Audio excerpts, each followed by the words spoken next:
The silver medal rested inside its velvet box on the mahogany desk between us like a bitter insult wrapped in ceremonial honor. I stood before Admiral Marcus Lee in the suffocating silence of the command briefing room while decades of decorative ribbons on his chest caught the sterile glare of the overhead light. For 3 years, the High Command had called me a hero and praised my survival as a miraculous triumph of military endurance. Yet nobody in leadership had ever dared to ask why my recon squad was dropped into a lethal jungle trap with falsified extraction coordinates. The Admiral cleared his throat and began to read the sanitized citation regarding my extraordinary heroism under enemy fire, his voice dripping with the calm authority of a man who had never dragged a dying teammate through mud while choking on blood. I did not wait for him to finish the rehearsed speech before I reached down and slowly unbuttoned my official service jacket with cold precision. When I lifted my undershirt and exposed the jagged landscape of thick violet scars across my ribcage, where 2 jagged pieces of mortar shrapnel still remained buried deep beside my lungs, his words died instantly in his throat. He stared at the mangled flesh and the small metallic bulges beneath my skin, while his steady hands began to tremble against the polished wood. Before he could utter a single word of disbelief or demand an explanation, the heavy security door behind us clicked open, and 2 armed guards stepped into the room with drawn sidearms. The cold steel of the guards' sidearms gleamed under the harsh fluorescent lights. Yet my heart rate remained entirely steady as years of rigorous military conditioning took control.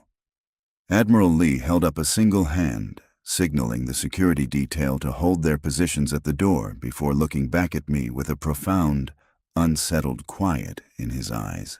He asked the guards to wait outside, and as the heavy door sealed us in isolation once more, he slowly sank into his leather chair, staring at the scars that mapped my body.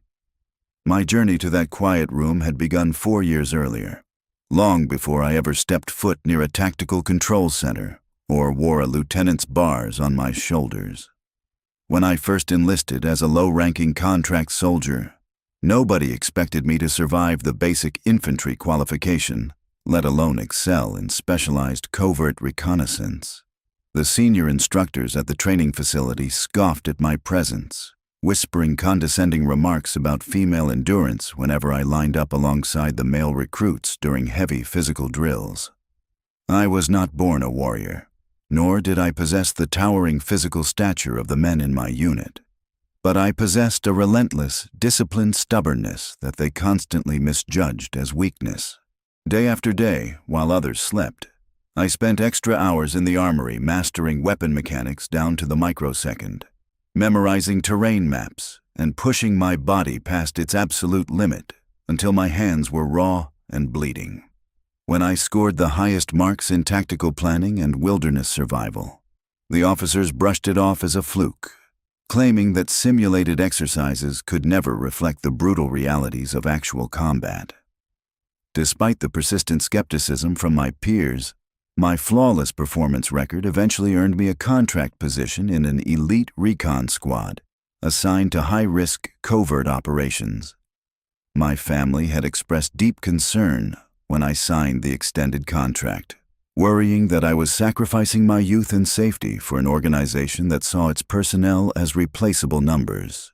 My older brother, who had served years prior, warned me that the military hierarchy was built on silent obedience, and that asking too many questions about command decisions would only mark me as a target. The tension within my 5-person team was palpable from the very beginning, driven largely by my team leader, Captain Vance, who openly resented having a woman assigned to his tactical group. He frequently questioned my judgment during preliminary briefings and assigned me the heaviest equipment packs during long reconnaissance patrols, hoping to see me break under the weight. Yet, every single time he pushed me to fail, I carried out my duties with silent, flawless execution, earning the quiet respect of the enlisted men while Vance's hostility only deepened. Troubling details began to surface during our preparation for Operation High Torch, a mission officially classified as a routine extraction of an American research scientist stranded near the Solomon Islands.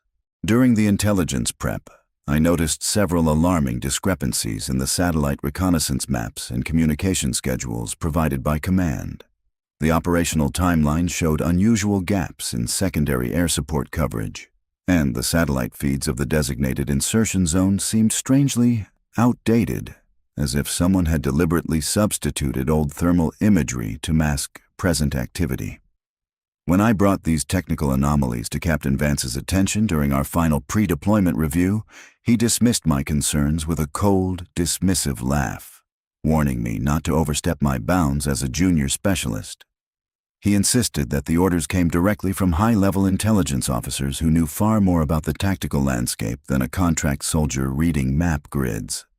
I tried to shake off the persistent instinct that something was terribly wrong, telling myself that military logistics were often messy and prone to minor administrative errors. The night we boarded the transport helicopter, the atmosphere inside the cabin was unnervingly heavy, shadowed by a thick layer of storm clouds that obscured the dark ocean below.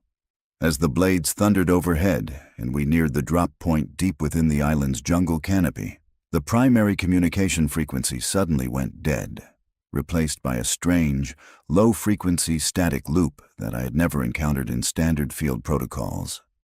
I reached for my radio control pad to manual route our signal through the secondary satellite relay, only to discover that our transmitter had been hard-coded to lock onto a single, untraceable frequency that bypassed our regional base entirely.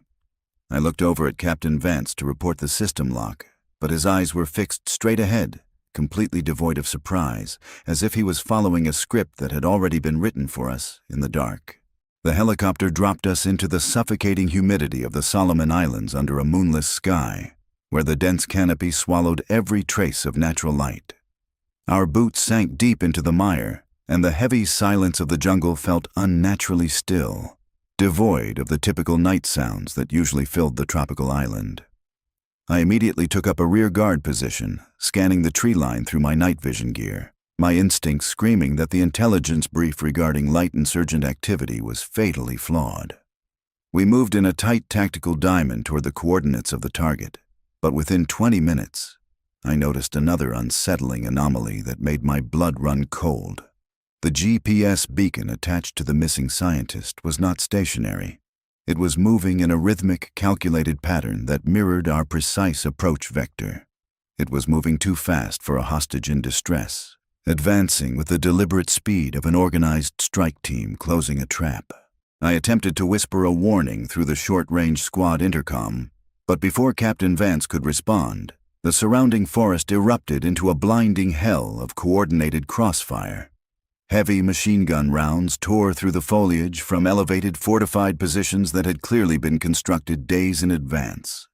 Mines detonated along our direct flank, tossing dirt and fiery debris high into the wet air while shrapnel cut through the trees like sharp razors.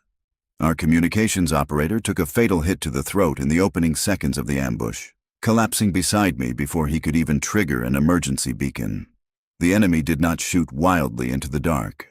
They knew our exact squad positions, our weapons capabilities, and the exact defensive protocols we were trained to employ under fire. I dived behind the massive root structure of an ancient banyan tree as heavy fire rained down, pinning us into a tight killing zone with zero cover. Captain Vance was screaming conflicting orders into his radio, his composure entirely shattered as he realized the sheer scale of the force surrounding us. Amidst the chaos, Petty Officer Ruiz was struck in the leg by a heavy round, his agonized screams echoing above the thundering gunfire. Without pausing to calculate the risk, I unclipped my primary rifle, slung it across my chest, and low-crawled into the open dirt through a hail of incoming lead to reach him.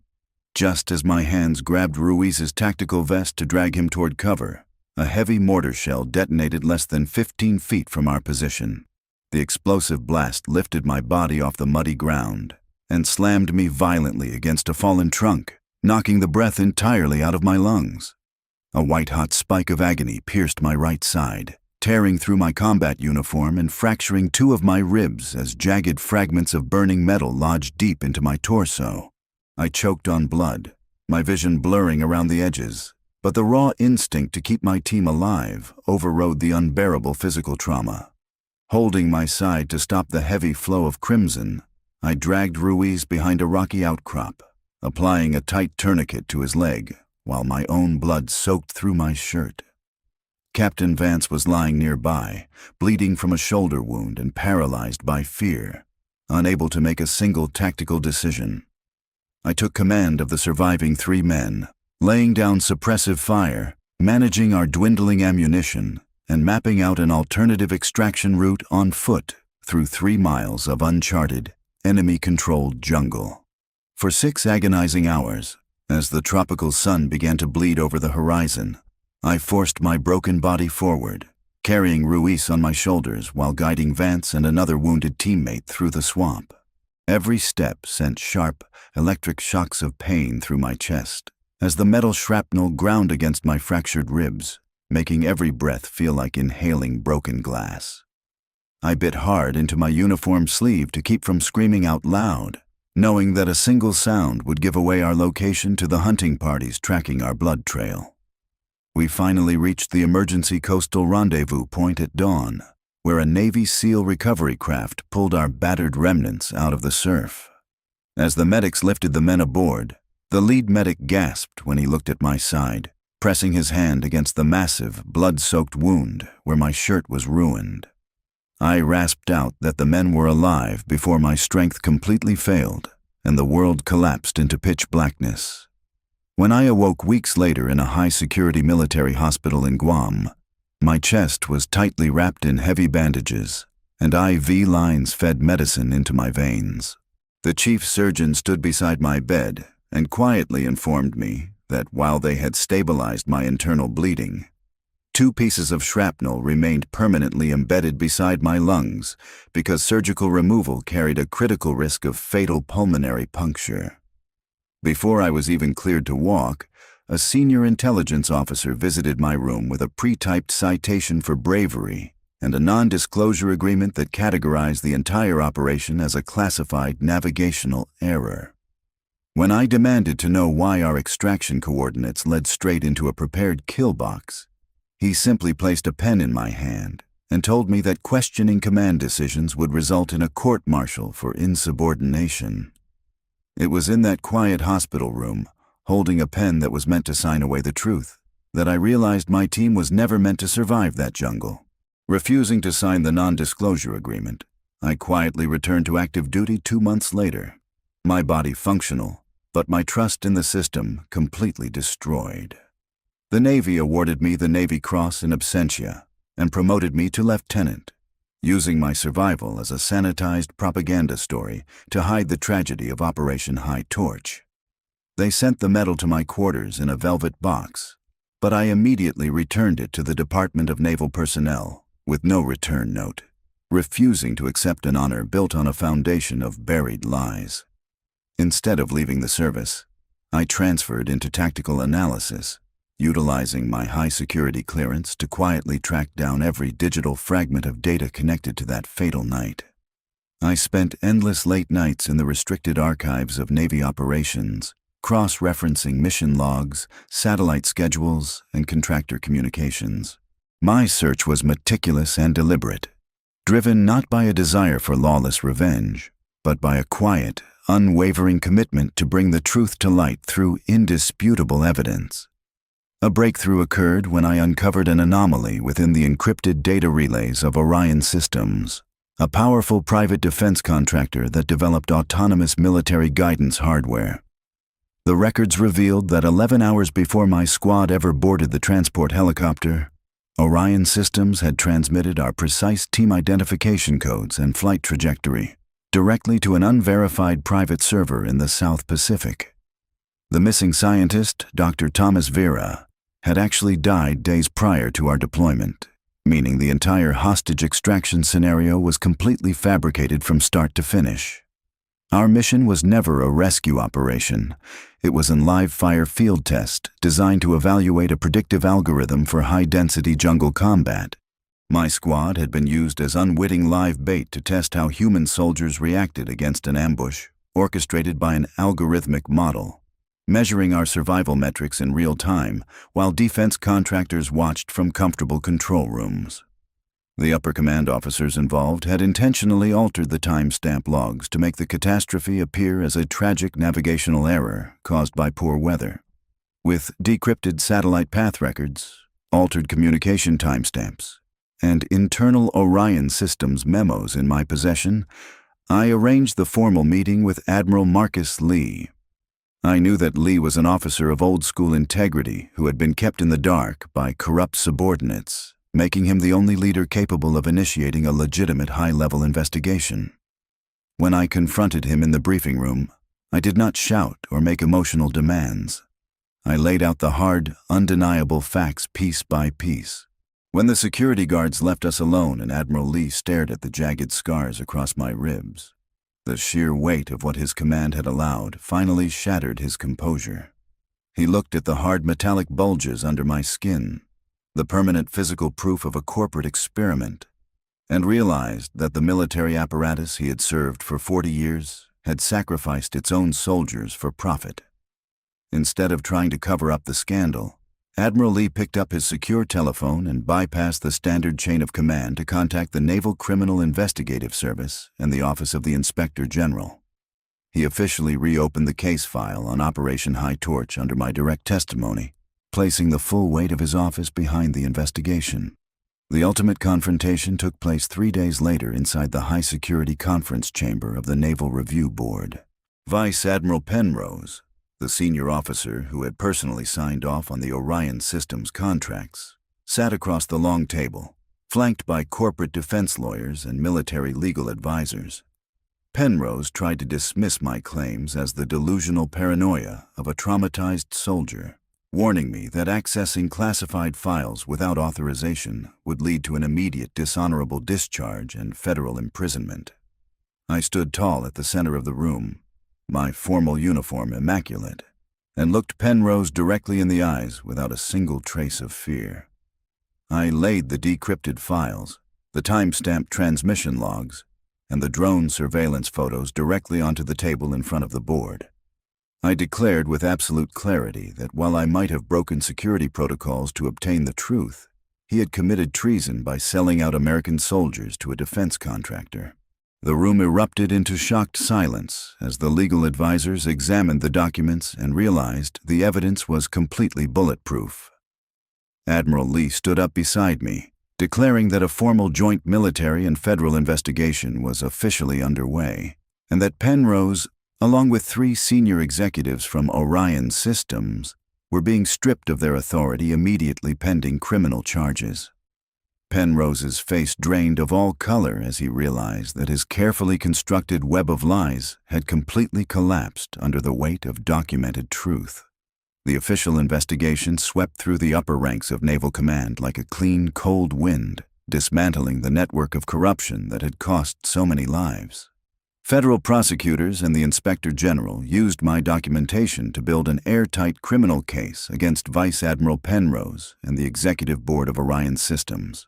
The corporate non-disclosure agreements were declared void, the falsified records were permanently corrected in the official military archives, and those responsible were stripped of their rank and brought before a military tribunal to face charges of treason, record falsification, and reckless endangerment.